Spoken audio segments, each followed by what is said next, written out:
Hello again, fight fans. Welcome to episode 328 of the Neutral Corner Boxing Podcast. I am your host, Michael Montero, and we are in the month of September. The year of 2022 is flying by. We are 2/3 through the year already. Guys, make sure that you click that notification bell. Make sure you're subscribed. Never miss a live version of the show. If you missed the video, it's all good.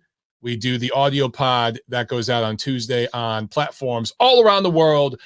You need to make sure that you're following me, you're subscribed. The handle is Montero on Boxing here on YouTube, but also Twitter, Instagram, Facebook, all of it. Find me, Montero on Boxing. If you listen to the audio pod, whatever podcast platform that you prefer, you will find me on there as well. So it's the Neutral Corner, episode 328.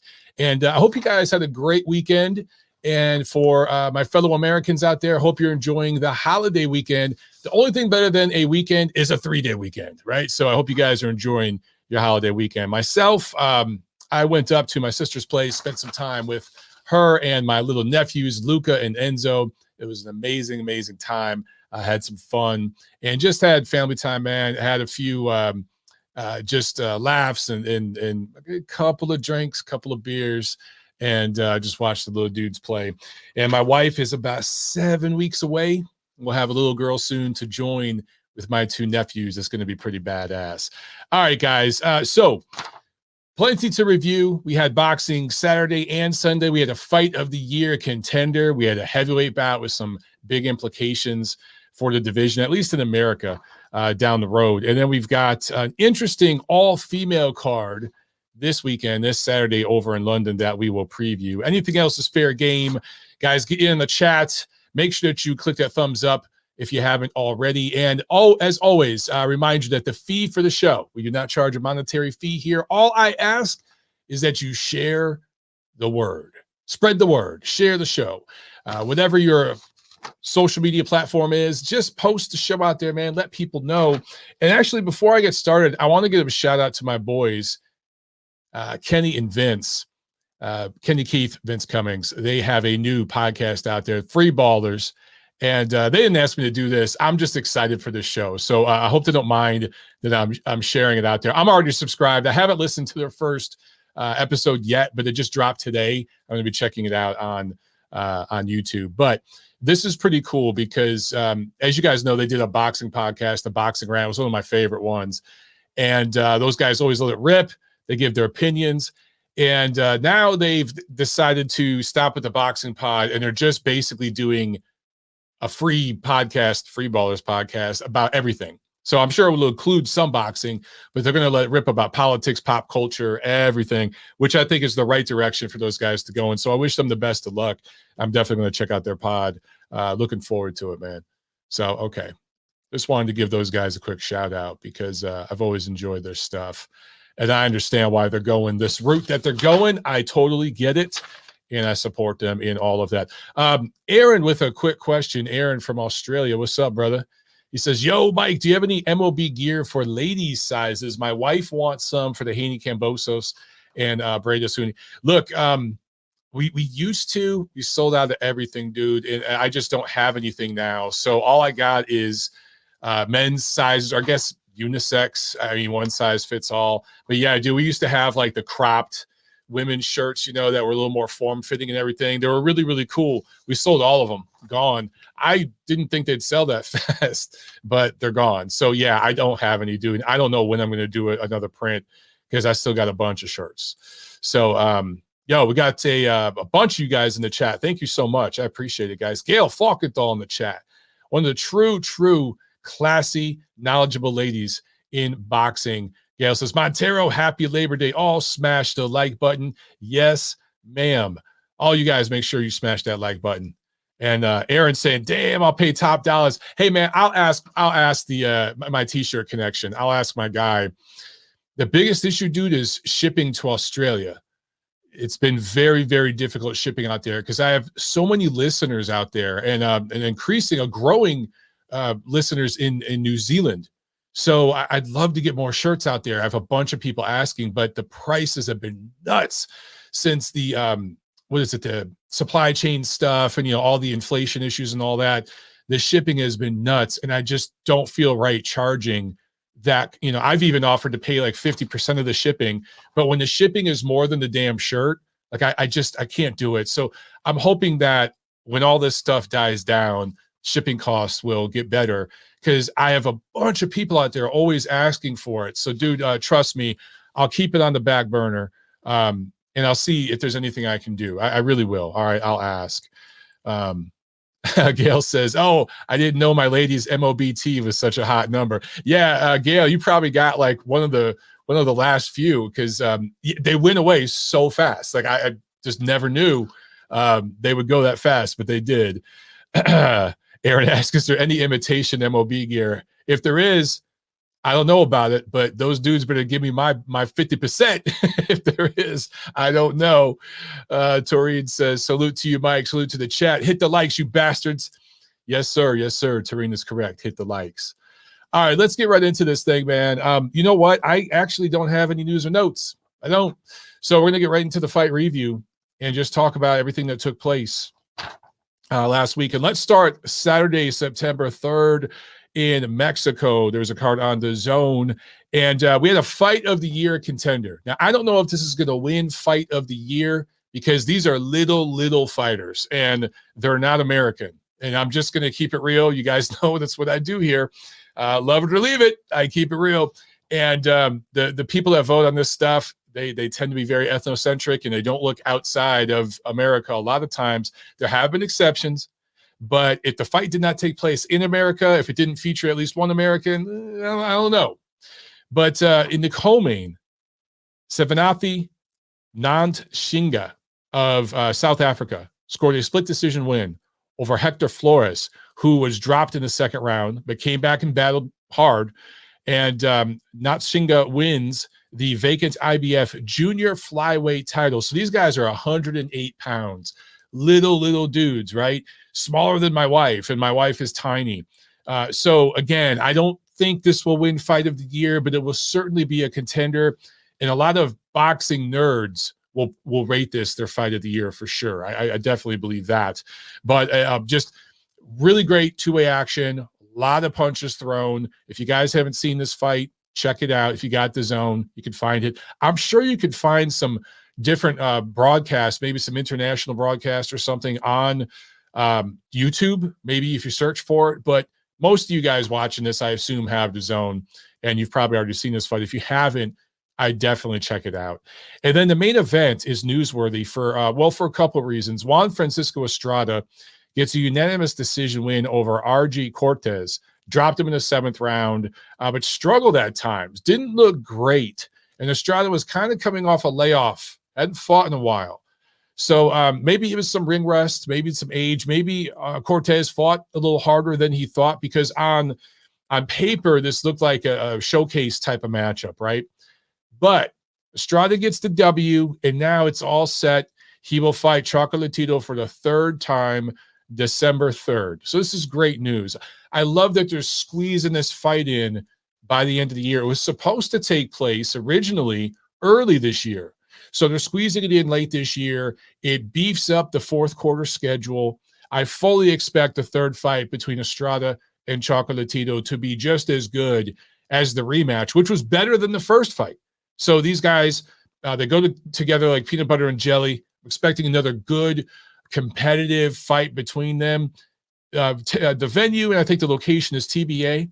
But of course, this will be on DAZN, your regular DAZN. And it's a great way to like round out what has been a pretty good year of boxing. We're not getting certain matchups, at least not yet. More on that later. But we got some pretty good stuff this year. And this is just another little addition. So I like that we're getting this fight, the 3rd fight this year. And look, the reason why I say Estrada didn't look great, because I can see Papa Chubby in the chat saying he thought that Estrada looked all right coming off the layoff. But I think Aaron and Taurine both agree with me. It didn't look like the guy we had seen before. Now, coming off a layoff, okay, maybe you give him a pass, but this guy against Chocolatito is going to struggle, right? He's going to struggle a lot.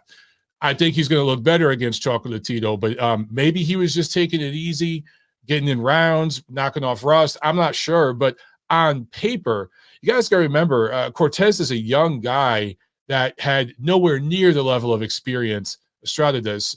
So on paper, again, this looks like a showcase fight that a lot of people thought Estrada was going to win going away.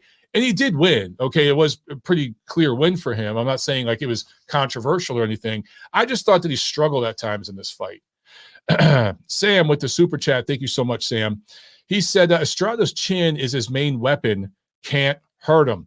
Yeah, so far in his career, he's shown an outstanding chin. You know, definitely has. And some, let's be honest, some outstanding skills. You know, he's definitely one of the better little fighters in the sport, or at least has been over the last decade or so. So, yeah, I mean, great chin. No one's really cracked it. And the man can box. Terrific, terrific boxer. And I do expect him to look better against Chocolatito. I think it's going to be a great fight, the third one between those two. All right, let's move on to yesterday, Sunday, September 4th at the Crypto.com Arena in downtown Los Angeles. Fox pay-per-view, $75 here in the States. It was the PBC special. So let's start with the undercard. There was some entertaining stuff on the undercard, but there really wasn't many surprises, okay? Spencer got a W. Aleem got a W. Decision wins. Everybody kind of knew what was going to happen there.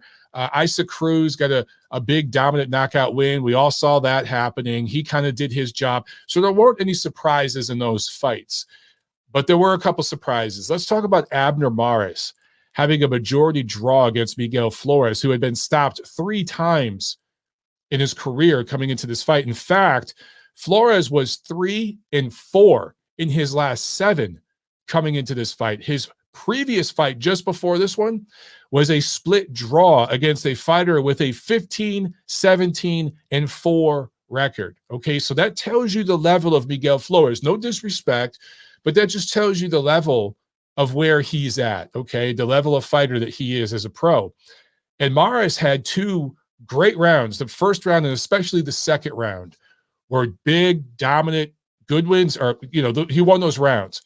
But from 3 through 10, pretty much an even fight. And there were plenty of moments for Flores. All right. So the punch numbers, the punch stats, I'm not going to get into all the detail of the punch stats, but they were even from rounds 3 to 10. Now, the first 2 rounds, Mares had a big edge. But after that, I don't know if age caught up with him, ring rust. I don't know what was going on. But Mares closed the show, finished the fight. But this ends up being a majority draw. This also was a lightweight fight. Mares, of course, fought the bulk of his career as a featherweight. His last fight was in the summer of 2018 against Leo Santa Cruz at featherweight. So maybe the weight, I'm not sure. But look, Abner Mares coming into this card was talking about he wants a shot at Gervonta Davis. He wants to fight for a title. Listen, dude, if you're having a draw against Miguel Flores after having such a big start to the fight, you can't close the show against a guy that's been stopped 3 times. That's won 3 of his last 7 fights. That had a draw with a guy with a losing record coming into this fight. Yeah, you're not going to do well against Tank Davis. And I really, really hope that somebody at Showtime, whether it's Steven Espinoza, somebody at PBC, Tom Brown, one of those guys sits Mares down and talks to him and just says, listen, dude, we're not going to do that fight. We're not going to do it. Like, no. You no business being in the ring with Gervonta Davis, who would absolutely blast Mares out of there. Look what he did to Leo Santa Cruz, who had probably no business being in there with Tank at this stage of his career either, right? Because Santa Cruz is a blown-up featherweight as well. Had no business being in there with a top-level lightweight. And Santa Cruz beat Mares, I think, twice. And they were competitive fights, but it was pretty clear that he beat him. So I'm just saying, guys, put the levels on all this. Just, I really hope Mares retires after this. Just don't need to fight again. Doesn't prove anything, and you're not there, dude. You're not where you need to be. Bottom line, that's it. All right, the other surprise of this undercard, I'd say the biggest surprise of the night, really, is late replacement.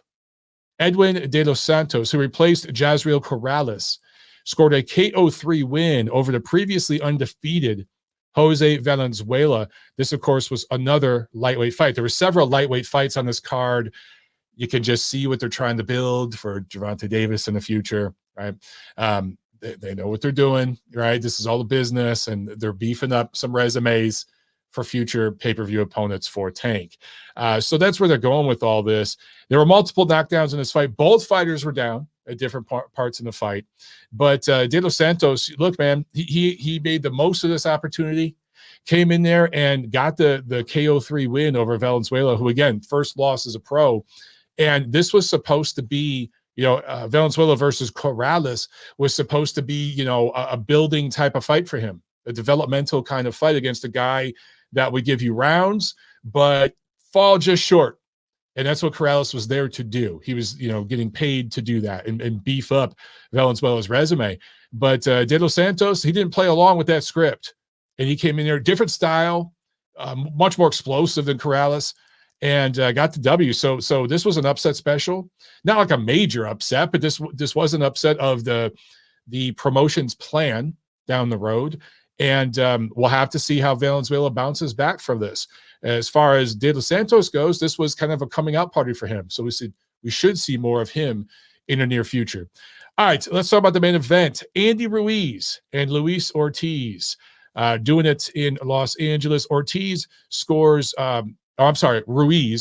knockdowns in the second round. He actually dropped Ortiz twice in the second round. Looked like he might finish him early, but Ortiz responded, was down again in the seventh round. And then ultimately, it goes the distance, which was kind of disappointing. I saw a lot of you guys on my Twitter timeline seem disappointed overall in the action of this fight. You're expecting a bit more. I think on the surface, the styles and where these fighters are at in their career, it looked like we might get a really good scrap here, an action-packed heavyweight fight. It didn't really pan out that way. It was a little lackluster in action, despite the 3 knockdowns. What I find interesting is that the scores, 114, 111 twice, and then 113, 112, all for Ruiz.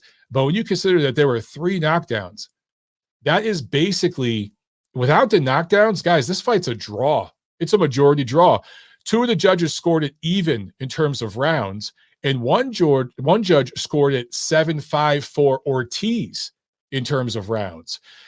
So again, with the fast start that Ruiz had, dropping Ortiz a couple times early on, I think people were a little disappointed in his performance. And a lot of people were asking, what's up with Ruiz? Why didn't he step on the gas pedal? Why didn't he try to get Ortiz out of there? And for Ortiz, he showed some heart. He showed that he is still right around the bottom of the top 10 of the division, maybe number 9 or 10, at least a top dozen or so heavyweight. And it's a tough thing at the office for just about anybody. But the bigger, stronger, more explosive punchers, I think, would just blast Ortiz out of there. I mean, he's been dropped, 5 times in the last 2 fights against Charles Martin and Andy Ruiz, who are not exactly elite level heavyweight punchers. Ruiz is fast, so he can hit you with a shot you might not see. He might kind of hit you with a shocking kind of shot that jolts your system a little bit, but he's not a big puncher. He's not. He's just not. There are probably a dozen punchers in the heavyweight division that hit harder, one-punch knockout power type of power as a true heavyweight than Ruiz. And Ruiz is maybe 6 feet tall. There are guys out there 6'5", 6'6", 6'7", punching down that are going to have a lot more leverage in their shots. So at this point, I got to say it, Luis Ortiz against guys like Joe Joyce and even Hrgovic, I think he gets stopped. I think Zhang would have a good chance of stopping him. I really believe that.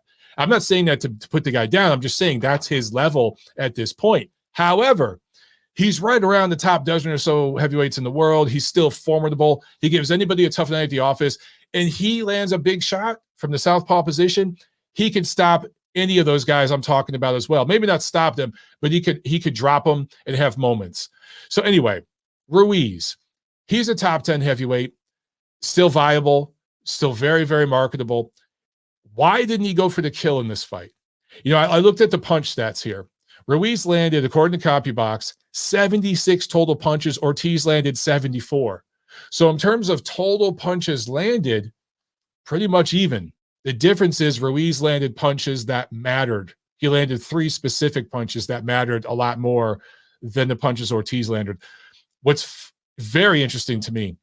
Ruiz threw 287 punches in this fight. That's it.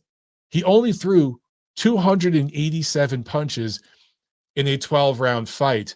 That is less than 25 punches thrown per round. That is just not elite level heavyweight boxing. Now, that reminds me of like the way Tyson Fury used to fight, right? The way he fought Deontay Wilder in the first fight, the way he fought Vladimir Klitschko. That's kind of how Fury used to fight. It was just a bunch of feints, maybe 20 or so meaningful punches around he threw. That's basically what Andy Ruiz did in this fight. And being a 6 foot tall, undersized heavyweight, that's not how he should fight. He should be beating fighters with volume, especially a guy like Ortiz. Everybody's asking, why didn't he do this? Is he shot? Was he apprehensive because of Ortiz's power? Guys, you're all overlooking something. PBC has a business plan here. Andy Ruiz Jr. is going to fight Deontay Wilder next spring, early in the year, probably just after the Super Bowl, but before the NBA playoffs really get too deep and all that, on Fox pay-per-view. That's what they're going to do, right? You could just see that's the direction they want to go. So Andy Ruiz realizes he has a massive, massive fight ahead of him. I'm not going to say massive, but for American heavyweight boxing, PBC boxing, it might be the biggest fight they do next year. Certainly among the top 2 or 3 fights they do next year. So Andy doesn't want to screw that up. That's what this was.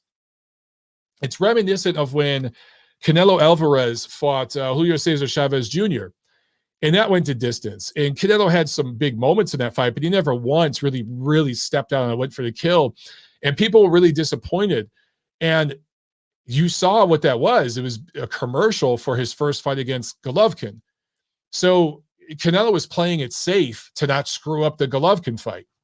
That's what I saw. That's, to me, what I predict it's going to be Wilder and Ruiz, as long as Wilder gets through Helenius, and he should. He's tailor-made for him. Even a shot version of Wilder should blow through Helenius. Think of Wilder's fights with like Arthur Spielka, Gerald Washington, that level of heavyweight, right? That's basically what Helenius is. So I'm expecting him to win that fight.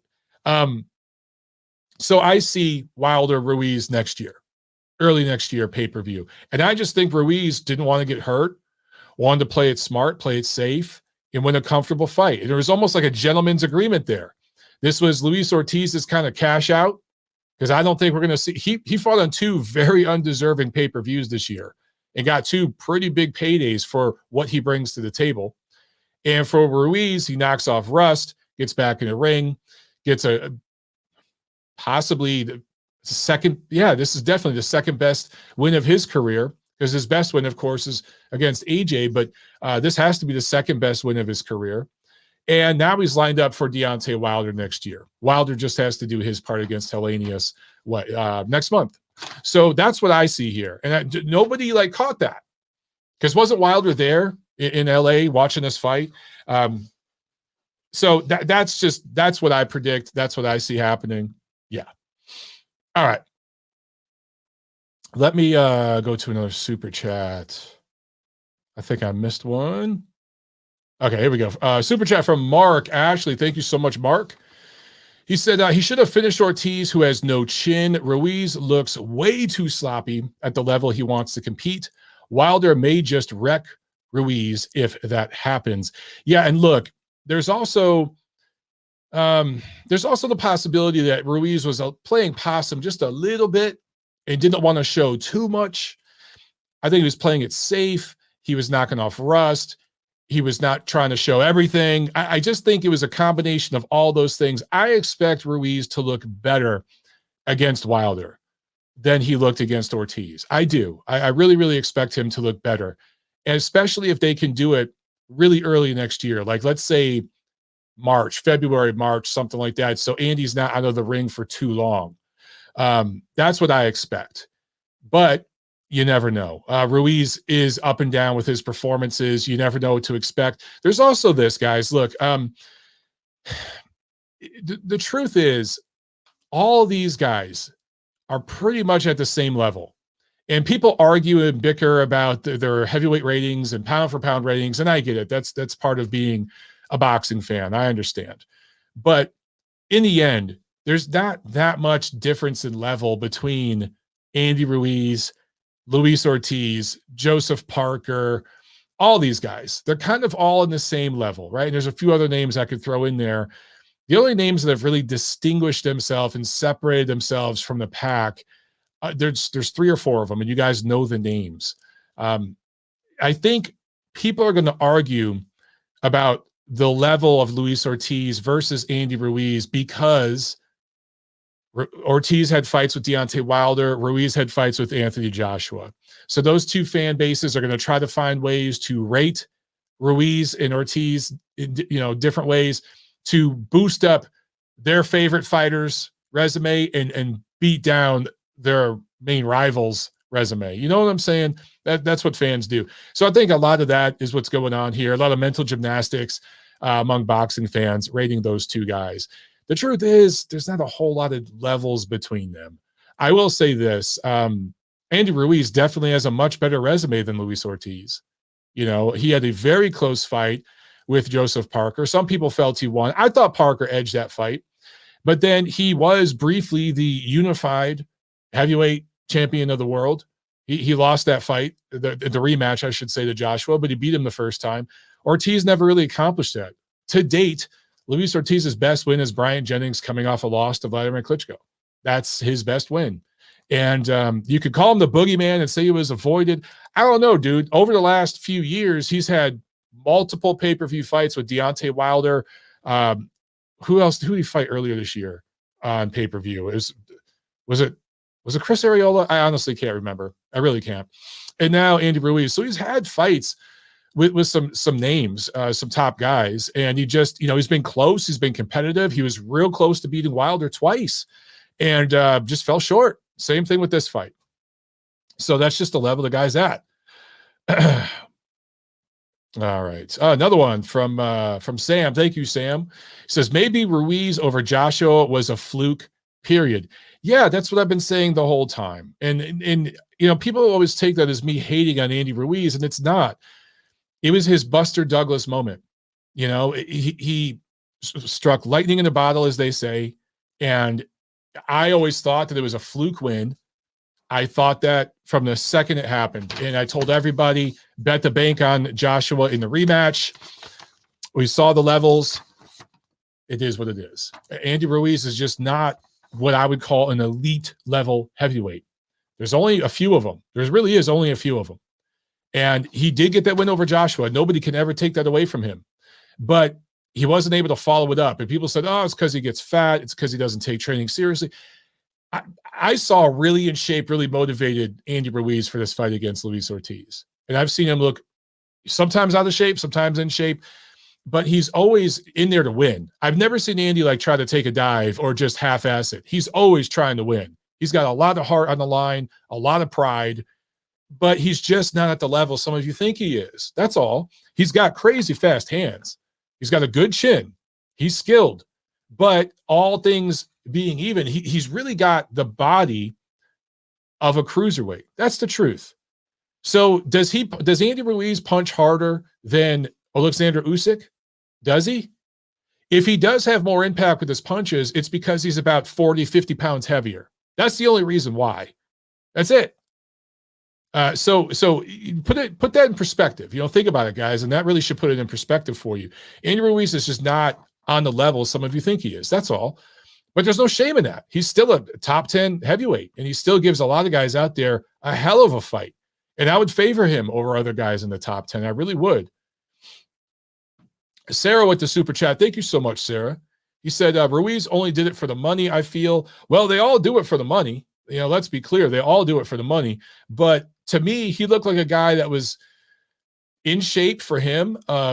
And went in there to win the fight. But I do think he was playing it safe because he wants Wilder. And I think that's what management told him. Hey, guys, here's the plan. Here's what we're going to do. If you do your part and you win your next fights, Ruiz won his. Now it's up to Wilder to win his. I think they're going to do a pay-per-view, Fox pay-per-view early next year. I think that's pretty easy to see. But I don't know. They all kind of do it for the money. I mean, the rematch, it does look like he kind of checked out against Joshua. But I think Andy Ruiz kind of checked out in their rematch with Joshua because he knew Joshua was better. And he knew AJ was going to come into that fight 100%. He wouldn't be compromised in any way physically. And so he maybe kind of self-sabotaged a little bit, kind of like Tyson Fury did against Vladimir Klitschko. And look, this is all speculative. It's just me. There's certain things maybe I've heard off the record that I can't talk about on the record, but all that's just speculation. We don't know what would happen. But with Ruiz against Joshua, we do know. But maybe that was a little bit of self-sabotage. Gail Falkenthal says, I was at Andy's gym here in San Diego, California. He is in great shape for himself, still has wild, fast hands. Completely agree, Gail. Completely agree. I just think he's not, some people out there think he's like a top 3 heavyweight, and so he's just not. He's just not on that level. Anyway, well, you guys know how I feel about this. I think that, look, shouldn't have been pay-per-view. I get why they did it. We'll see what the numbers are. Probably not going to report the numbers. They only report the numbers if they're pleasantly surprised. So we probably won't see any pay-per-view numbers reported on this. But I think we're going to get Ruiz and Wilder on Fox pay-per-view early next year. That's what I see. My biggest takeaway from this whole night, again, the De Los Santos win, which was a surprise, and Abner Mares. I really hope he doesn't fight again. I really hope we don't see that guy again. Sam with the super chat. Thank you. He says, finishing a guy is the safest way. You're right. You are right. Leaving the judge's hands out of it. Finishing a guy is the safest way to go. But you also do open yourself up for the possibility of that counter punch that puts you down, changes everything, and or an injury. If you go for the kill and you get a little crazy, a little wild in there, you might hurt something. You might break your hand. You might pull something, tear something. And sometimes it's best to just lay back, get the W, get the win, especially if you know you got a real big one down the line. And I think for Ruiz, he came into this fight knowing what the plan was over there. I think Wilder knows the plan too. And I wouldn't expect Wilder to come out absolutely guns blazing the first couple rounds against Robert Helenius. Or if he does and Helenius can somehow take it, I think Wilder might back off in some of the middle rounds like we saw Ruiz do against Ortiz. Again, these guys know what the plan is. Lil Garza 33 with the super chat. Thank you so much. He says, who do you favor in Ruiz versus Wilder? Great question. Look, it's too soon to tell. We got to see how Wilder looks against Helenius. We really, really do. On the surface, okay, I could see a path to victory for Wilder, obviously. I can also see a path to victory for Ruiz. The question is, which is more likely, right? With Wilder, the way he beats Ruiz or just about anybody else is knocking him out with his right hand. So we want to see him do that against Helenius. It's going to be easy against Helenius because Helenius is going to stand straight in front of him with his chin up in the air. Wilder could fight blindfolded and still knock out Helenius. He is tailor-made for him, right? They picked him for a reason. But I want to see how he sets it up. I want to see how his defense looks. I want to see how his reflex look. I want to see how he reacts if he does get tagged by Helenius. How are his reactions? What does he look like? We saw what Ruiz looked like in there against Ortiz. Didn't have the killer instinct maybe, but still had his fast hands, was in good shape for him. Did get hit a few times, needs to clean that shit up. But he was able to take the shots pretty well. Now, if Wilder hits him with a clean right hand, I'm not so sure Andy takes that punch because that's a different kind of punch. At least it used to be. I think Wilder's still going to have dynamite in that right hand. I don't think it's going away. So I don't know, dude. We got to see where Wilder is, and then we could talk about it. I promise you we will, though. I promise you we will. All right. Let's go into the preview. I got some good stuff for you guys today in this preview, man. Because, again, I just think some people are overlooking something. You guys are not going to like my picks, by the way, of that card in London. You're not going to like my fight picks. I'm going maybe against the popular grain, but I am going with a lot of odds makers. Anyway, this Thursday, September 8th, there is a card in San Jose, Costa Rica. 2 women's title bouts on that card. DAZN has picked it up, so you can watch that. Friday, September 9th, there's a Showbox card from Atlantic City, New Jersey, that you guys could check out. But the big one is this Saturday, September 10th. Matchroom Boxing has a card in London, and this is going to be broadcast on ESPN Plus here in the States, which is bizarre to me. I don't know why ESPN Plus would have this. I guess because Mikaela Mayer is involved, but I just figured this would be on DAZN. But anyway, it's on ESPN Plus. So this is an all-women's card. The main event, the co-main, the entire undercard, all female fights. I have mixed feelings about that. Okay, so let me just start with this. Some of you might be offended. Get ready, but hear me out. At first, when I hear something like that, my first inclination, my first response is to say, "Man, that's some gimmick shit. Stop with the gimmicks. We don't need the all-female this, the all." Because I think they've done that with certain movies, and those movies tanked because they were horrible, right? I think they did that with the Ghostbusters, which was horrible, right? Nobody saw it, and the ones who did said it was straight trash. So that was my first response to this all-female card. Look, dude, you don't need to do that. But then I go, you know what? Then there's this other side of me that says, no, you know what, dude? I kind of like this. I kind of like this because there is a huge divide between men's boxing and women's boxing, right? Men's boxing has been around for centuries. Women's boxing has been around for a little bit, but not on this level, on the big stage. It hasn't been this prevalent, this big and this important part of the overall boxing landscape as it has been recently. And we certainly haven't had as much talent as we have right now. The women's game has never been this rich with talent. It still has a long way to go, but it's light years better than it has been in years past, okay? And we pay respect to the women back in the day who laid down the bricks for that road to get us here. We do. We recognize that sacrifice and that contribution. But where we are at right now in the women's game, especially in 2022, this is the best year of women's boxing ever in the history of women's boxing, just in terms of the matchups and the star power. So following up the Taylor-Serrano fight, which broke through, it really, really did trend. It wasn't bullshit. It wasn't just politics and virtue signaling and posturing from blue checkmark assholes. It really, really did break through, right? It truly did. Great crowd, amazing atmosphere. And then it just so happened to be the best fight of the weekend. And it actually exceeded expectations in terms of the action. I enjoyed that fight tremendously. I really, really did. So building on that, I get this. And I get that if you're promoting women's boxing as a product that is separate and different from men's boxing, it is related. There are parallels, of course. But I like this because you're not trying to market this as men's boxing, but it's girls doing it. It's like, no, dude. This is our own thing here. Women's boxing, it's our thing, and we're doing it. And we're doing it big. So I actually like this. They're not being overly political with the all women's thing, and this is history. They're not going down that road too much. But I like this because if you want to give women's boxing a shot, you're not looking at a women's title bout buried on the undercard of two men fighting or something like that, right? Which is what we're used to seeing. This is the headlining fight, the co-main, and all the undercard action. So this is a big risk. Because if the fights suck, this is going to hurt women's boxing, the branding, the marketing. But if you get some good action, if you get some really interesting fights here, if you get some skills and hopefully a freaking knockout or two, that can really get people talking. And I really, really think this could build upon what Katie Taylor and Amanda Serrano did earlier this year. Does that make sense? So although my first instinct was, gimmicky, marketing crap, I hate that stuff, propaganda, right? But then I think about it, I'm like, no, I get what they're doing here, and I like it. All right, so anyway, let me know what you guys think of that.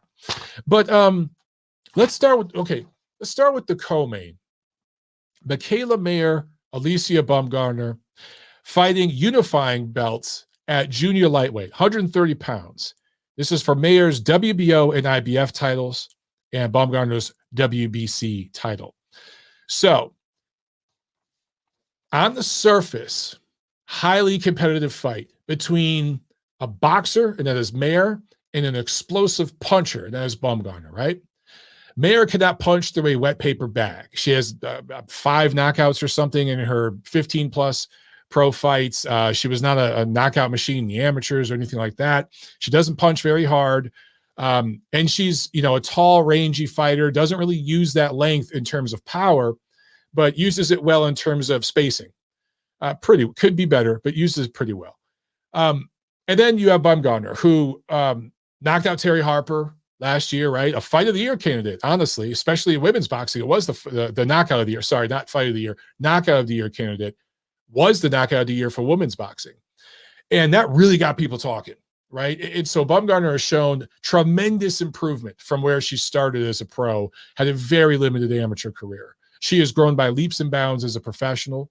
She's definitely improved her skill set, things like that, her temperament in the ring, and has showed an explosive type of punching ability and just overall athleticism that you don't see much in women's boxing. So I see a lot of people out there going with Baumgardner, and Mayer's personality sometimes, okay, in person, she could be very charming and she's wonderful on the mic, calling the action. She's been on different broadcasts and stuff. She's done a wonderful job. So is Baumgardner, by the way. But her personality sometimes on social media can be a little off-putting. It can rub people the wrong way. Baumgardner really has kind of built up this cult following, and a lot of fans like her, and she seems to be the fan favorite going into this fight, at least from what I have seen. But guys, I really think this one's going to come down to skills. And I just think Mikaela Mayer is going to win a decision here.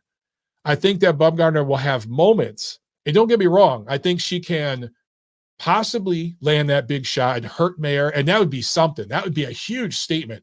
And if Alycia Baumgardner was able to not only win this fight, but knock Mayer out, stop her, that would be massive. She'd truly be a women's boxing star at that point. I really think it'd get her over the hump. Top Rank, ESPN picked this up in the States. They're obviously doing that for Mayer because that's who they promote. Bob Arum, even though he constantly shits on women's boxing, they've gone all in on Mikaela Mayer. It's very, very interesting hyperbole there, that dynamic. But if Baumgardner was able to upset that, I think it'd be huge. I just don't think she will. I think Mayer is going to win a decision here. She's going to win on points.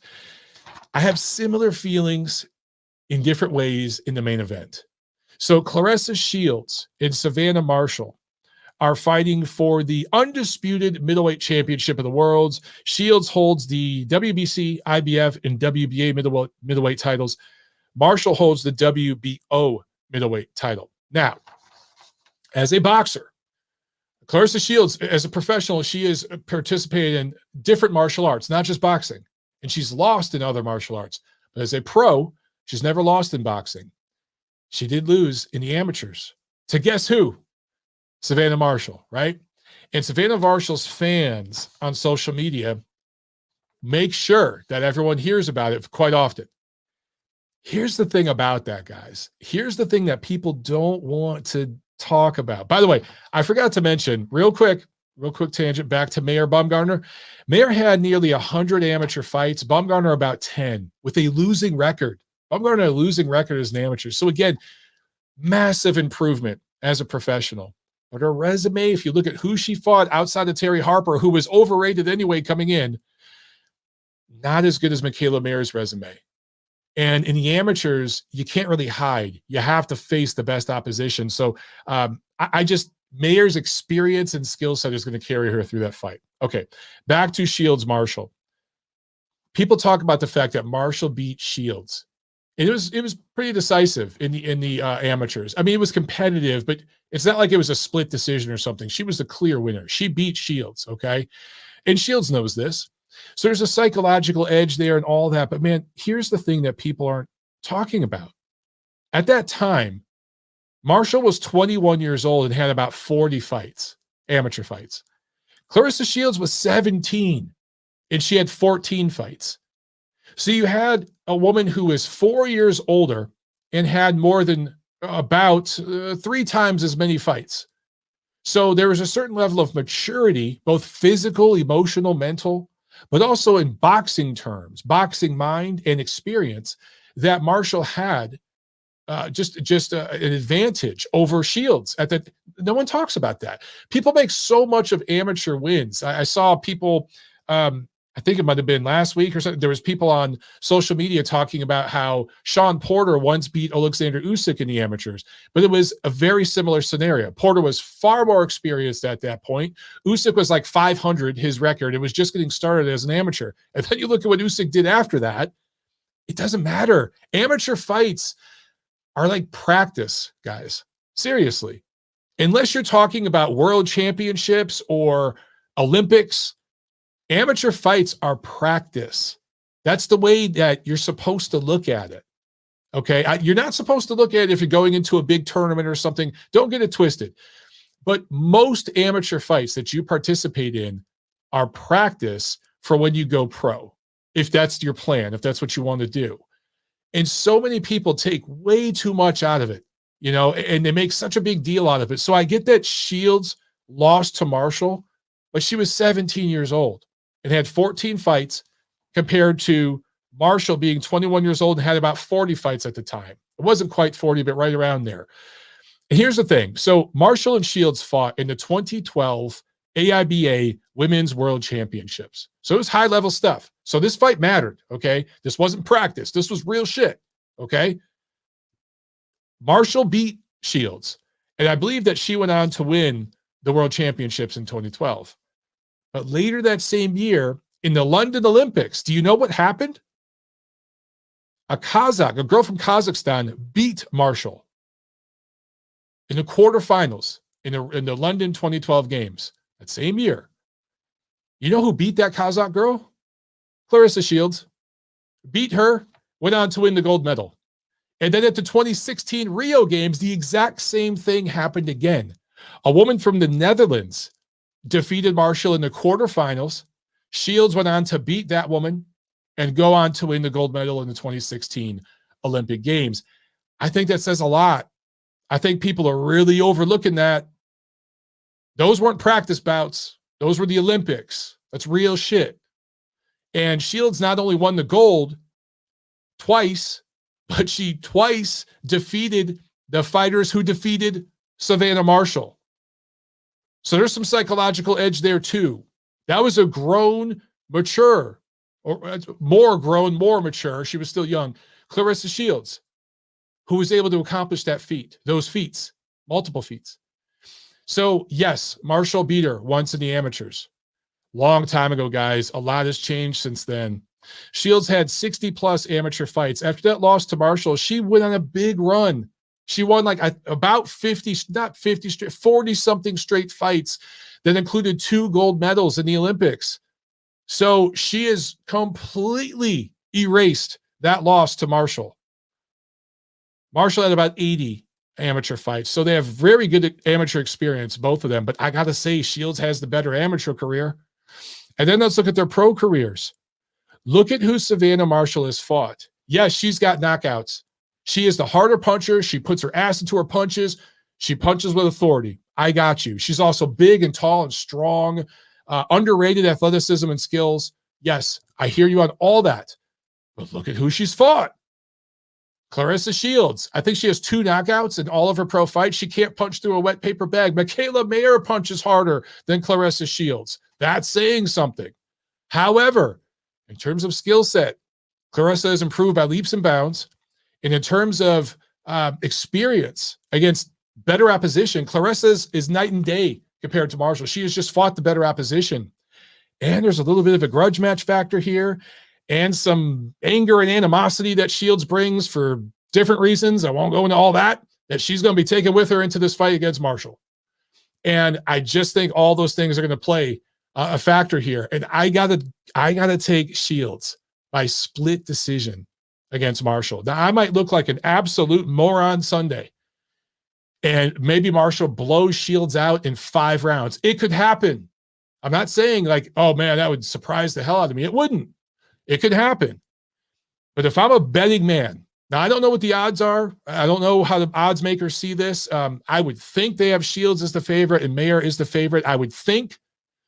They probably have the main event very close, I would think. But so many people are making such a big deal out of Marshall's knockout power and that amateur win. And I get why they're doing that. Really, I truly understand. If you look behind it a little bit, and that's why you guys watch my show, because I give you these details that other dudes aren't talking about. I would favor Shields by like split decision. That's just my gut feel going in. That's how I see it. You guys might think I'm crazy, but that's how I see it. Okay. Let me make sure I didn't miss anything in the chat. Tori says, you let your whole country down.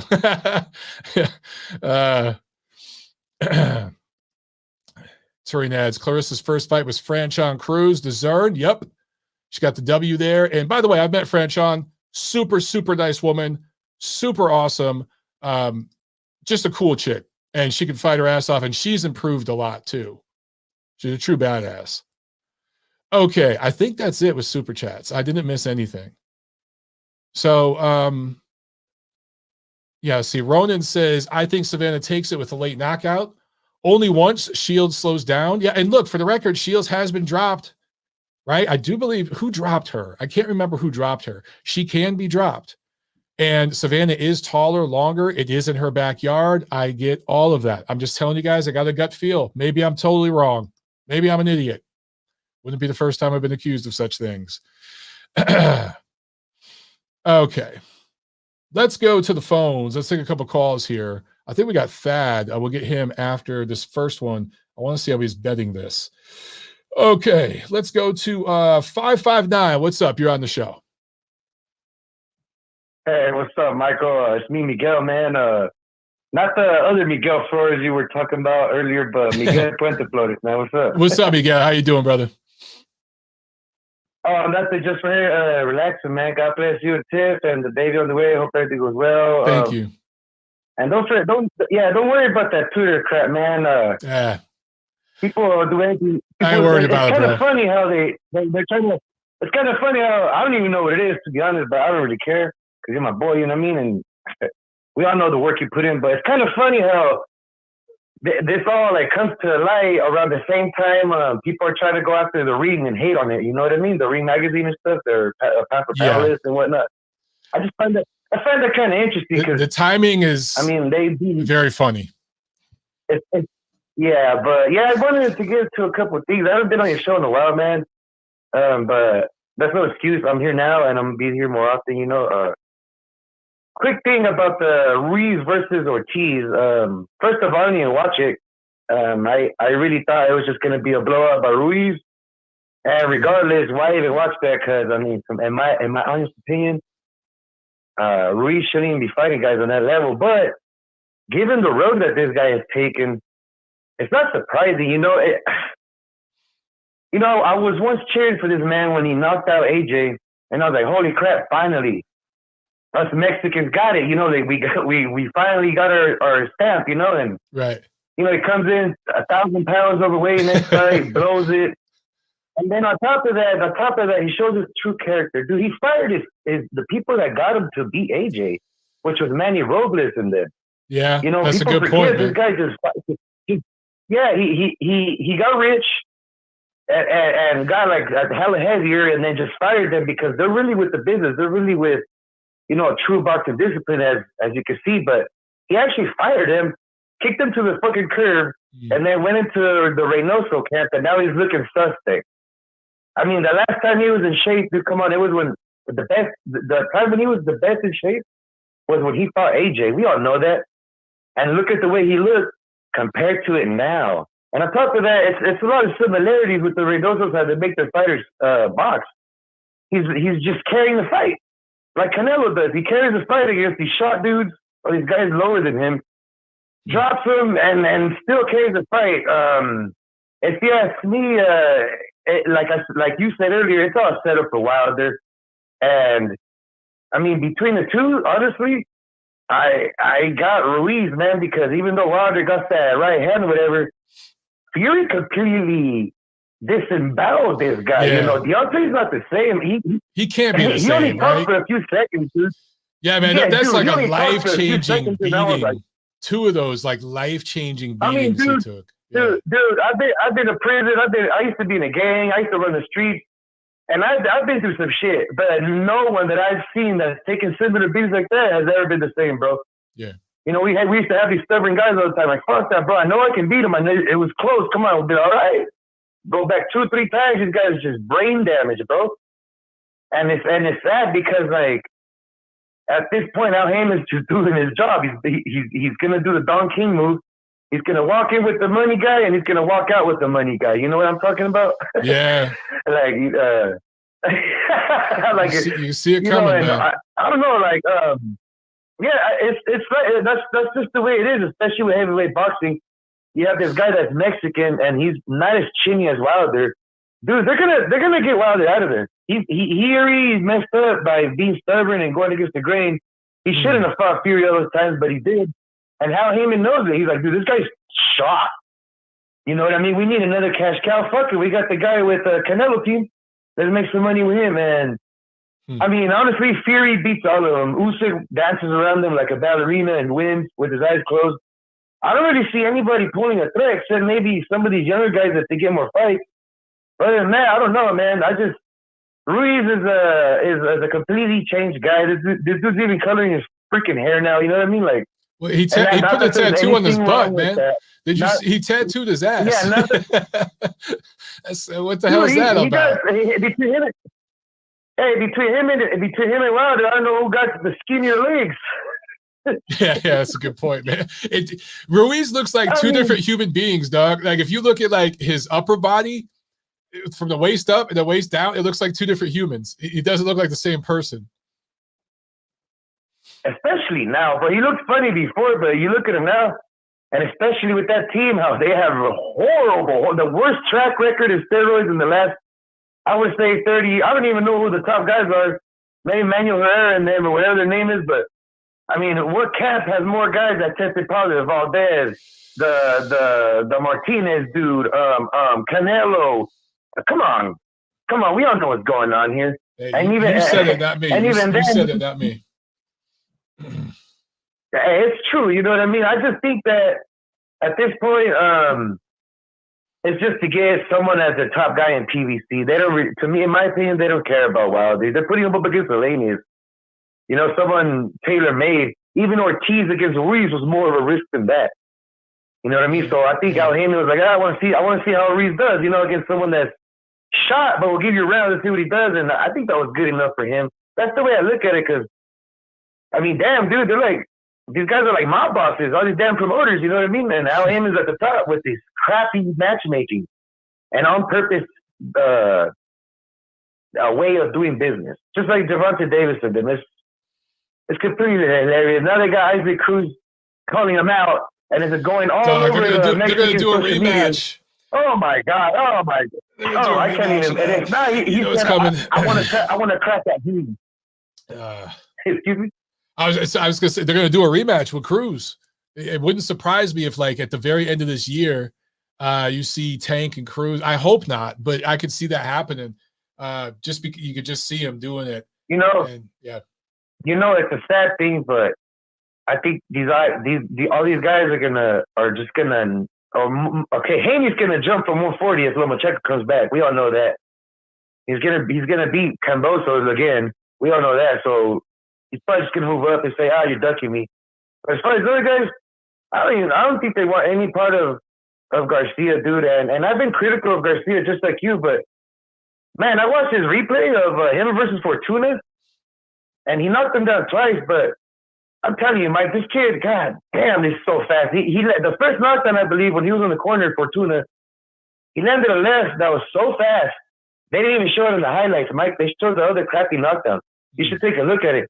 This kid is special. He's so quick and he's so precise. Now, the thing is, he hasn't really got tested. But, I mean, that's not really his fault either. Back in the days, all these guys would have fought already. You know what I mean? Yeah. And just recently, Oscar De La Hoya pressed the issue. Like, it's kind of reminding me of when Canelo fought Golovkin, how De La Hoya was all up in the mix. You know what I mean? And he just went on recently saying, what's the holdup? Al Heyman, you guys are Showtime to do it. And there's no response, so that tells you that, you know. I just wanted to give a quick shout out to you for all your hard work, man. don't let nobody put you down, especially anything that's through a screen and frequencies, through satellites that we don't even know, dude. You know, you're going to be all right, man. Appreciate it, brother. You're a very successful guy. Thank you. Hey, man, seriously, in my opinion, you're a very successful guy. You know, you put your, in my opinion, you put your job on the line, just like your other guys you mentioned, you know, to say the truth, you know, and I appreciate that because there's not many of us left, man, and just keep up the hard work, Mike. I just wanted to comment on Andy Ruiz on that night, and also my prediction for Golovkin versus Canelo 3. I got Golovkin by knockout. If not, Canelo's going to be slowly beating him to a pulp, and he'll win off a stoppage. I don't think this is going to decision at all. Wow. And that's that. As far as Bivol versus Ramirez, I got Bivol by split or unanimous decision. He's gonna walk the park with that guy. Canelo is never going back up, and that'll be it, man, for me today. God bless you, Mike. Thank you so much, Miguel. Have a great day, brother. Hey, man, God bless you too. I'll hit you up on your next show, huh? Cool. All right, peace, brother. All right, guys, there he goes. Miguel, great call, man. Great call. Great stuff. We got a super chat here from Junior. Thank you so much. He says, don't sweat the weeds in Twitter, Mike. Keep doing you. I appreciate it, guys. I appreciate it. Yeah, you know, let me get to this real quick. Let me just say this, okay? I'm not going to even talk about these guys on Twitter going after me. In fact, I posted, I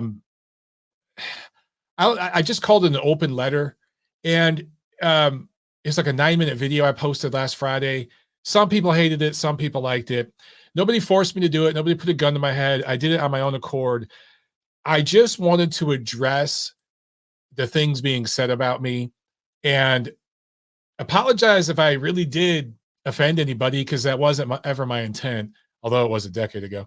It wasn't my intent to do that. But I want to get that out there. But I wanted more than anything else just to kind of explain what it all was, because a lot of you guys didn't even know. You guys were like, what the hell's going on? What's this shit? So I addressed it. Some people liked what I said. Some people hated what I said. Some people liked parts of it, hated parts of it. If I did it right, that means you probably were cool with some of it, hated other parts of it, loved other parts of it. That means I did it right. I've addressed it. That's all you're getting from me. That's it. I'm moving on. And judge me based on who I am now and what I do now, and for the man that I've grown to become, and recognize that the people saying the things they're saying about me are saying it because they're jealous and they're trying to make it sound like I'm something that I'm not. I didn't cross a line that they claim I did. Again, I'm not going to spend any energy on it here, guys. It's been addressed. I move forward. And also, I want to let you guys know I'm currently working on possibly a new deal with me, my show, and a new platform. So it's in negotiations. I can't talk about it quite yet. Just know that there's some very awesome stuff coming up for me, like big career-changing stuff. So I'm currently working on this. It's been in the works for a minute, but it's going to be ongoing for a little bit. So there's this a little period of transition, and I just can't really talk about it all right now. It has nothing to do with other recent stuff. It's, again, it's stuff that I've been working on since before all that anyway. So I'll announce it when the time is right and the I's are dotted and the T's are crossed. But for right now, yes, I'm just working on some new exciting stuff, and I'll have some cool stuff to announce very, very soon. All right. So another super chat. This one's from CJ Duncan. What's up, man? Thank you so much. He said, buying you a shot to pour out since it's September without the Spence versus Crawford announcement. Who's the greatest regular champ of all time? Dog, if they don't announce Spence versus Crawford by Golovkin Canelo fight week, it ain't happening this year. I'm convinced. And I'm starting to really, really doubt it happens. Now, they might just be waiting till Canelo Golovkin because that's like the biggest event of the year, right? Commercially. So maybe they're just waiting for that, which would kind of be trash for them to announce it then. But who knows? But we heard a bunch of people saying they were going to announce it yesterday during the Ruiz Ortiz fight, right? And it didn't happen. So now I'm like, well, when do you do this? The only really good opportunity to do it is coming up in a couple weeks. That's it. So if they don't announce it by then, it's not happening. And if it doesn't happen this year, guys, we'll talk about it then. But if you bitch and complain that it doesn't happen this year, and then when it happens next spring and they charge you $80 pay-per-view and you jump all over it, you're part of the problem. That's all I'm saying. As far as who's the greatest regular champ of all time, shit. Bro, if you just go on social media, they'll tell you it's Tank Davis. He's what, a 4-time champ? 3-time champ? And maybe it's maybe who was Trevor Bryan? I honestly, bro, I can't even keep up with the regular champ. But you know what? That would actually be like a really fun video to do. Just to look back at all the WBA regular champs and pick who the best one of all time is. That'd actually be a fun video. Sam with the super chat. Thank you so much. He said, how is Jack going to Triple G? Oh, to the Canelo Triple G fight when rooms are $500 a night? I don't know. I know our friend Jack Alter, friend of the show here, he is going. So I'm not sure how he's going, but I won't be going. I will be in Detroit doing commentary for a fight card up there that I was supposed to fight on, but my opponent withdrew. So what can I do? Nothing I can do about that, but I'll be up there calling the action. Okay, let's go to, we've got Thad on the line. I want to hear how Thad is betting this weekend, if at all. We'll see what's up with that. All right, Thad, what's up, brother? You on the show? Yeah, I'm cracking up after that WBA regular champ bit. I have a great answer for it. And the first name that came to my mind is the quiet man, John Ruiz. Oh. That must have been the biggest, craziest saga I've ever seen with the WBA regular championship belt. Because he fought Holyfield 3 times in 3 weird, controversial fights. Yep. Then he ended up losing it to Roy Jones, and then lost it again to Tony, got it back from Tony because Tony was on steroids, lost it to Shagayev, got it back somehow, and then he fought Valuev, and I think Valuev beat him. I remember that. And it was a soap opera for like 6 years. Oh yeah, and that's right, in Atlantic City, the fight I was at, when he fought Hasim Rahman. And he beat Rahman for the vacant WBA championship again. I don't know. That might have been the regular, or I don't know. I don't know. It was one of the belts. It might have been the main belt. But he fought Rahman in Atlantic City for a vacant belt for the WBA. He won that one, and that's a story for all time. There was a pre-fight brawl the night before at one of the hotel bars, and there was some legendary figures there. Bert Sugar and a few other guys, and they all left when it happened, but it was between the 2 parties, the Rahman and the Ruiz party. And one of my friends kind of was the culprit that ended up starting it by accident. He was wearing the same thing that the Ruiz people were wearing. Oh, and then the Rahman people thought he was with Ruiz, and then the Ruiz people came, and then they got on the Rahman people, and a big brawl started. It was absolutely nuts. Good times. So, anyway, there's a lot of history with how Ruiz held that belt. It was the weirdest. I'm looking at it right now. Title reign ever. He fought for it in 2000 and ended up fighting for it a dozen or so times, all the way up until 2010. So it was basically that entire decade he was fighting for the WBA belt. And I don't know if they did regular belts back then or not, but it basically was, because remember, because Lewis was the dream champion. They gave the regular belt, they made it vacant for Holyfield and Ruiz to fight. Okay. If you remember correctly. Yeah.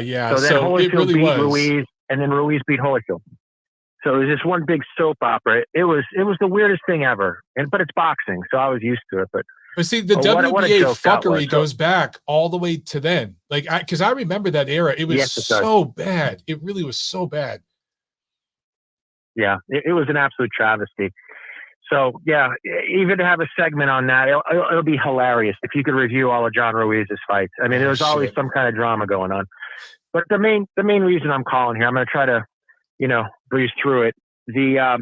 What I was away this weekend, I was out of the state. I couldn't use my offshore account. The casino I was at in Seneca, Niagara Falls, they didn't offer the odds on the fight that I want to tell all fight bettors to look out for. There's a scenario where you have a replacement opponent that comes in that's young, hungry, has power, and the clincher is southpaw. So we saw Valenzuela. He was training for, I think it was Jezreel Corrales, a light punching orthodox fighter. They threw him in with this De Los Santos, who was a hard puncher. He was coming off a loss. He had 13 knockouts and like 14 wins, and he was a southpaw.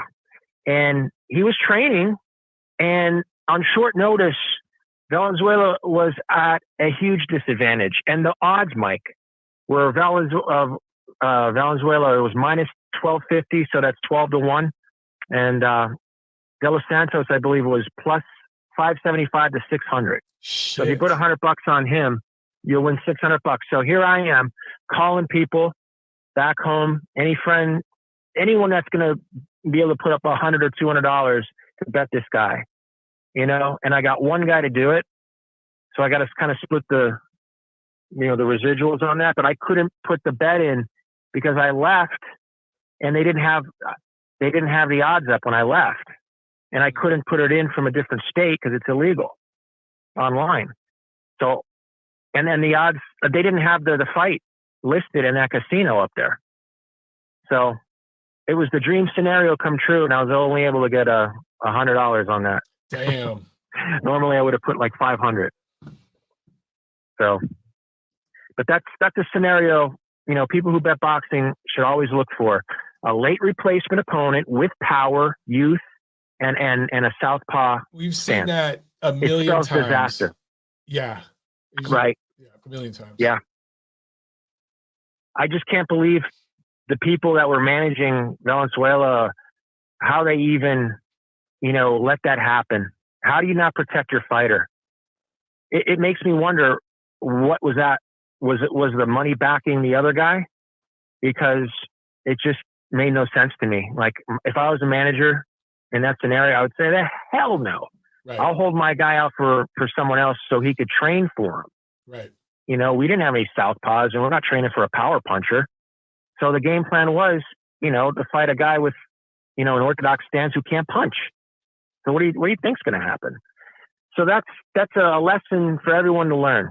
When you're betting, that's a pearl that stands out. That's where you make money in this game. And it's not going to hit every time, but consistently, if you look for that scenario, you're going to make money. Mm-hmm.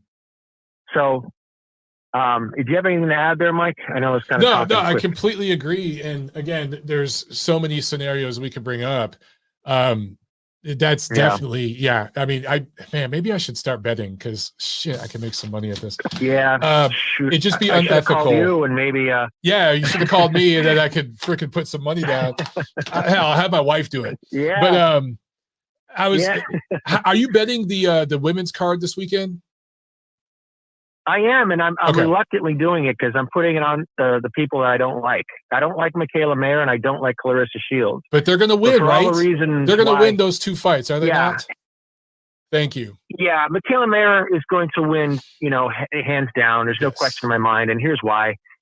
I had my doubts about Mikaela Mayer when she fought Mohamedouche, and she passed that test with flying colors, and Baumgardner, she's improving, and she's got a little cachet, but this is a classic boxer versus a puncher with athleticism, and she's going to box circles around this girl. It's possible she gets hurt early, but in the late rounds, Mikaela Mayer is going to put it on her, and it'll be an easy decision win. Now I know that Mikaela Mayer is a minus 250 favorite, and that's what I'm betting. Okay. If I could get a casino with the odds to win by decision, I'm gonna bet there. I don't have those odds yet. They'll come out like a Friday. Okay. But I do have the odds on the Mayer. Okay. On the Claressa Shields fight with Savannah Marshall, and Marshall was a favorite all the way up till. And there's some places now like she's a slight underdog, where Claressa Shields is the underdog. very slightly. If you bet on Claressa, you'll probably get even money, which is 100 to 100. So if you bet 100, you'll win 100 clean. Normally the juice is minus 110. So Savannah Marshall is the slightest of favorites. I just think it's a miscalculation. People fell in love with Marshall's power, which is real. But here's the deal.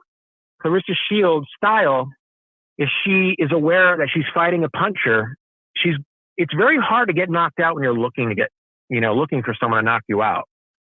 Like we saw with Lennox Lewis and Tyson. Everyone, and their mother knew that Tyson's only chance when he was that age and that decrepit was to land a knockout punch. And Lewis was not going to give his chin. I think Shields will probably go into that fight with that mindset. But Claressa Shields is a mental midget, and she might cave under the pressure of this fight. Here's my only thing that I have a doubt with. I have no doubt with Mikaela Mayer, but Claressa Shields, if she gets into a pissing match at the weigh-in and promises a knockout, and that gets into her head, and if she's dominating early and she thinks she could knock her out, she's going to leave herself open and get walloped and get knocked out herself. I don't know if her mindset is going to be able to control that, whatever defect she has in her personality. If she's able to control that, then she'll win by decision. But knowing how she is and how she overreacts and that hot-headed temper, that inferiority complex where she has to prove something, if that gets in her head, she's going to lose this fight. So I look at this as a 70-30 fight on paper. And to bet the knockout with Marshall, you're going to get back plus 250. So if you put up 100, you'll win back 250 plus your 100. With Shields, to win by decision, she's plus 130. And on the money line, she's plus 100. So the odds makers are basically telling you she's going to win by decision or not, or she's not going to win. So that's how it has to play out. If you believe this fight goes a distance, she's going to win. But for the intangibles that I stated, that's the smoking gun here. If Claressa Shields, if she's able to control her emotions and be a professional, and there's a difference between being a professional and being a professional with class, fortitude, heart, and if you're able to have all of those qualities, you should be able to get through this fight pretty easily. Because Marshall's pretty one-dimensional. She's a slugger. She's got real power. She's a good fighter, but Shields has so much more with her game with volume. It's very tough to beat her by decision. Right. So the only thing that's going to come into question is her mind. So we'll see. I mean, I'm going to bet, but I'm not going to bet a lot because I just have that doubt about her as her mental makeup as a person. I think she has that, that flaw, that mental flaw. If she had the mindset of like a Katie Taylor, then yeah, there's no question. So my pick is Shields by decision, but again, it's going to come down to how she manages her anger and her personality. So if you need to add anything in there, Mike, I'm all ears. I pretty much see it exactly the same way. And I think with Shields, I do agree with you. She has just an overall like inferiority complex. It's a little bit of an insecurity, and it goes back to how she grew up. And I can kind of relate. I mean, when you grow up, you go through certain things as a kid, it does make you insecure, and it takes a while to like outgrow that. And it comes with success. And my thing is, she's succeeded already. Like she should have outgrown some of that stuff. It's up to her corner to reel that shit in. And if her corner can keep her composed and keep her, there's a lot of anger in there and like a lot, like almost hatred a lot of times, and especially with Marshall. And she's going to be bringing some Wilder Fury stuff into this, and her corner needs to really, really work to keep that shit down and just keep her calm and keep her just boxing, because I really think she can outbox Marshall and win a decision if she's on her A game. Easily. I really, really do. I think Marshall's a little overrated, and hasn't fought anybody to prepare her for this. She just hasn't. And the Shields that she faced a decade or so ago, I think it was actually a decade ago, in the amateurs, this is a grown woman now, and it's just totally different. So I expect Shields to look good, but it's really up to her corner, dude. And I agree with you with the other fight. I actually think Mayer's going to win pretty 9-3, something like that. I really think she can win that. And I like Baumgardner. I like her as a person. She's probably the most attractive female fighter right now. She's a good looking one that helps market her. That. You know, but I disagree on the look. She's very attractive, Mike, and not to cut you off, but the best I would have to say is she just fought this past weekend. I never miss a weigh-in. Natasha Jonas, I think. Oh yeah. She's a good-looking woman, and she's a classy woman. She's a really nice woman. Yeah. I like Natasha. She moved up to 154. I think the weight looks a lot better on her at 154. She's got an amazing body. Yeah. And I tell you, Mike, and here's something that leads into this fight too, because what you just said about Marshall not fighting anybody. Well, here we have Jonas moving up from 35 to 54, and she's cleaning out that division. Okay, she moved up three divisions. McAllister, or who was that other girl that Katie Taylor fought? She fought Jonas and beat Jonas. Then Jessica McCaskill. Previous to her, McCaskill. That's correct. Yeah. She moved up to 47 to fight Breakus. Right. Beat her twice. Right. So you have these lightweights moving up and beating up the bigger women who are supposedly pound for pound. It just goes to show you that all the talent in women's boxing is in the lower divisions. And why is that? Because women are small people. Right. Women are small people. You don't have a lot of bigger women in boxing, because at 160 pounds, that's about the threshold you go, because a walking around weight would be 180. You usually don't see women that size. Right. And if you do, then they're probably obese. You know, if they're, or they're 6'2" and they're in the WNBA. They're 6'2" or something like that. Right. Yeah. There's no more Maria Sharapovas mainly. There's not a lot of them walking around like 6'2" women with that kind of build. So you're gonna find the talent zone, in those lighter weight divisions, and it usually peaks out at about 135. So you have these fighters that Katie Taylor beat, and they're destroying the competition at these higher weights. It just goes to show how weak the divisions are above 135. I've been saying it for years, brother. So, I get shit on, but I've been saying it for years. It's just the truth. It's just biology. It's plain fact. You have these girls, and you see Jonas.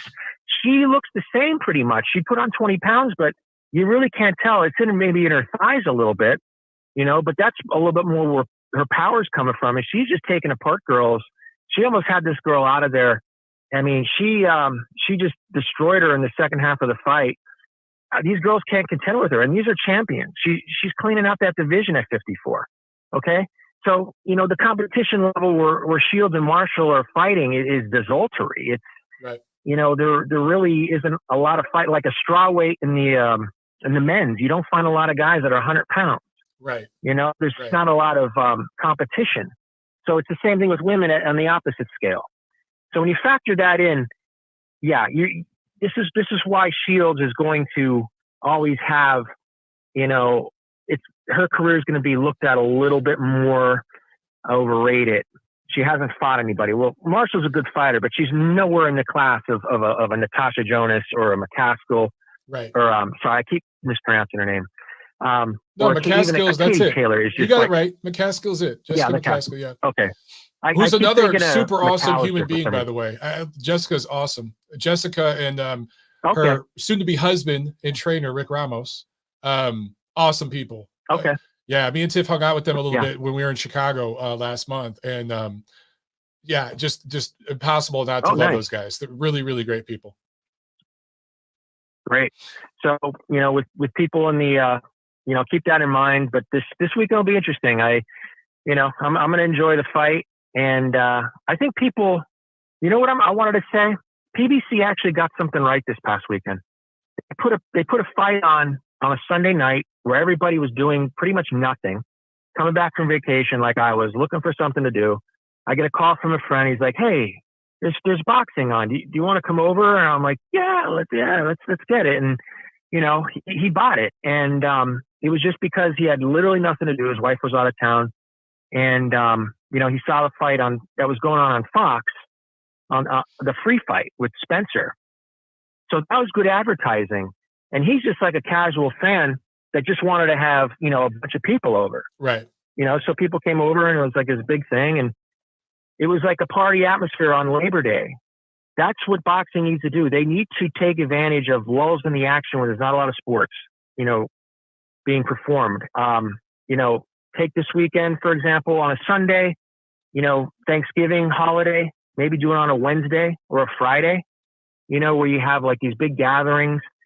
I think that fight is going to sell. I think the Ruiz and Ortiz fight are probably going to do about 300 pay-per-view buys, 300,000. And it's going to be the PBC's biggest pay-per-view of the year. I think they're going to surpass what Tank Davis did. Okay. All because of the fact that they put it on a Sunday night with a holiday and nothing going on. So it was the right date. PBC finally got something right. I just wish it wasn't pay-per-view. But we're running up, man. It's been almost 20 minutes, so we should probably jump to the next caller. Yeah, thanks for the time, Mike. I really appreciate it. Great stuff, man. Great stuff. And we'll do it again Friday, all right? Will do. I'm going to hear Gail Falkenthal call in or talk about the women fight. So if she's listening, have her chime in. Cool. All right. Thank you. Thanks a lot, man. Yeah, we've actually, I've had Gail on as a guest. We might need to have Gail call in one of these times. We're going to take one more call. Actually, super chat real quick from Sam.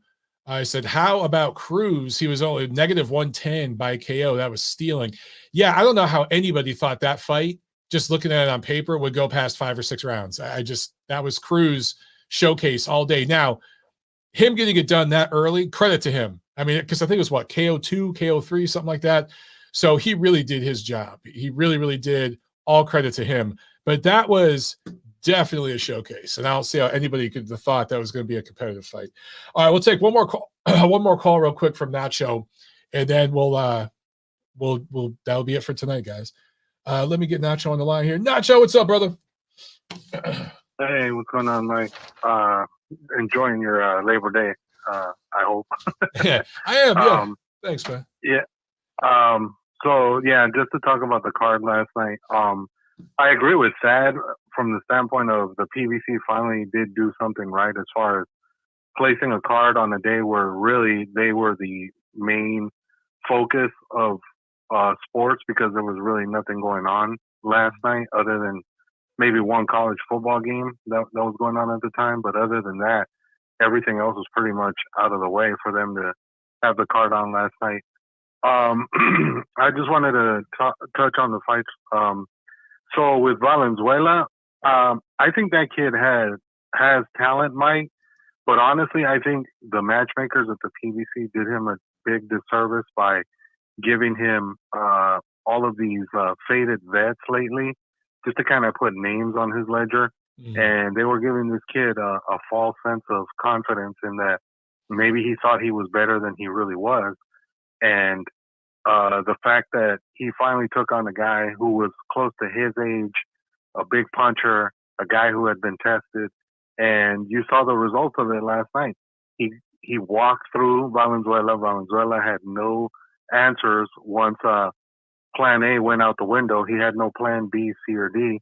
And De Los Santos just ran through him very easily and took him out. And that's a huge win for De Los Santos. That's going to put him in the mix for somebody with a name, I think, by him blowing out Valenzuela. Now the question with Valenzuela is going to be, how do they bring him back as far as rebuilding his confidence? Because you can't give him a guy who's on that level, but you also can't give him another faded stiff who isn't going to put up any resistance. So they're going to have to find that middle ground when they bring him back and just kind of what about bring him back. What about Jezreel Corrales? What they were originally going to do? I mean, it's kind of a faded veteran who can't punch. That's not a bad fight because, that's the thing. He can't punch to a wet paper bag. Right. But I mean, considering what he just went through, maybe that might be the right guy. It's a name, and he's not completely faded, and he will test him a little bit. So, yeah, maybe that might be the right guy. But it's going to be interesting to see what they do with Valenzuela for sure moving forward. because they're going to have to take their time rebuilding him after that blowout last night. With Mares and Flores, I really hope, Mike, from what I saw on Twitter, he looks like he's talking about possibly getting back in there after that fight last night. And I'm like, oh, good God, please tell me that that's not the case, that you're seriously thinking about fighting again. Because in my opinion, he's very lucky he fought a guy like Miguel Flores, and he has no business being back in that ring. I'm sorry, like, yeah, he was competitive, but that's not a good thing for a 37-year-old with two bad eyes. Right. That he should be. I hope his wife looked pissed off when they showed her on camera that he was in the ring. I really hope his wife and his family call him out and said, no, that was it. Like, you got one more just to kind of get it out of your system, but no, don't think you're going to get another fight. I really hope they talk him out of coming back into the ring. And then with Cruz and Ramirez, I have to admit, Mike, I thought Ramirez was going to put up a lot better fight because I thought he had fought the better competition on paper before he fought Cruz.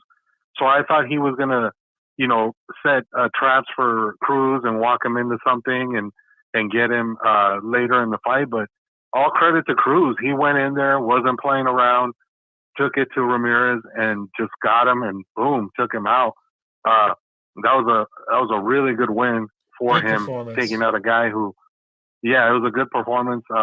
Taking out a guy that had not been starched like that. He starched him in 2 rounds, so that's huge.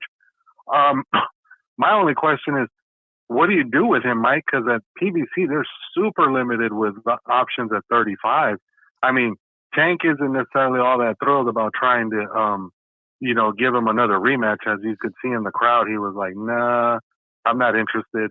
I'm not interested in that fight. So I don't know what they do with him. He's kind of stuck in the no man's land because there's really nobody they have at 30 they can bring up, and he's too small to compete at 40. So unfortunately he's stuck in kind of a no man's land in that realm because they don't have very many options, and I don't see anyone else they can bring in that would be a legitimate fight for him at this point. I mean, he tried to call out Haney, but that fight's never going to happen. Yeah. Haney's probably not going to stick around too much at 35, and Top Rank and PBC don't ever make fights for the most part. So I seriously doubt that's going to happen. But we'll see what they do. And then the main event, Mike.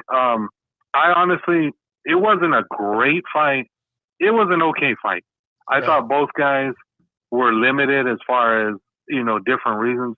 Ortiz, because to me, he looks like the 43-year-old man that he is at this point. He can't pull the trigger anymore. You can see it. And his punch resistance is like gotten worse as time has gone on.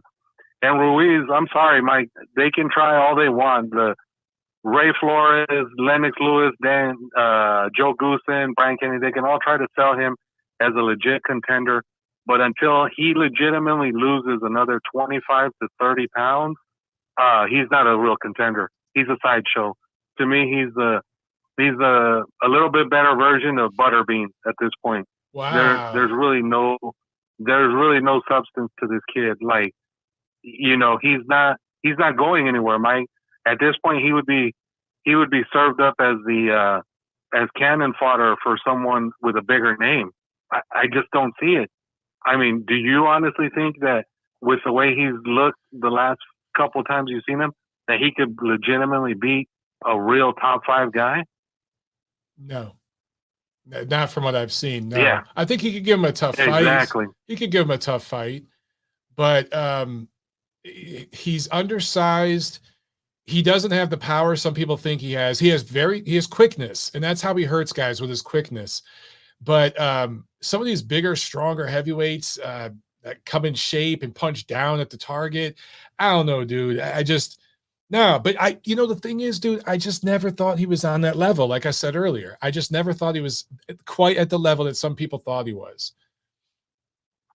Okay. Well, I'm just saying from the standpoint of he was at the top of the world, Mike. He won the World Heavyweight Championship. He had the Buster Douglas moment, though. He's basically... Yeah, he ended up turning it into that, unfortunately, Yeah, he did.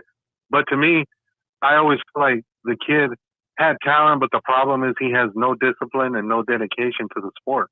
Yeah. It almost feels like he's kind of like the heavyweight version of Mikey Garcia. Okay. He does it because he's good at it and he can make money, you know? I agree Not with you necessarily on because that. he legitimately has a passion for the sport, you know? That's just me from what I've seen. No, I agree. But like I said though, Mike, I don't see him being a legit threat to anybody in the top 5 if he thinks that beating a faded Luis Ortiz, who legitimately was there, set up for him to be knocked out by Ruiz and made to look really good. The fact he couldn't take him out and the fact that he went 12 rounds with that faded version, that's a huge indictment on Andy at this point. So I'm kind of over it at this point. I'm tired of them trying to sell him as like a real heavyweight contender when he's just treading water at this point. He's just going to be an also-ran, kind of like the way you were talking about John Ruiz, the same way. Shit. He's going to be remembered for having won the world title, but he's also going to be remembered for the disappointing career he ended up having when he walks away. So, Gotcha. All right, Mike, that was my call. All right, thanks a lot, Nacho. Have a great week, man. Yeah, thanks. You too. Peace. All right. Do we got any more super chats? I don't think so. I think that's it, guys. Good show.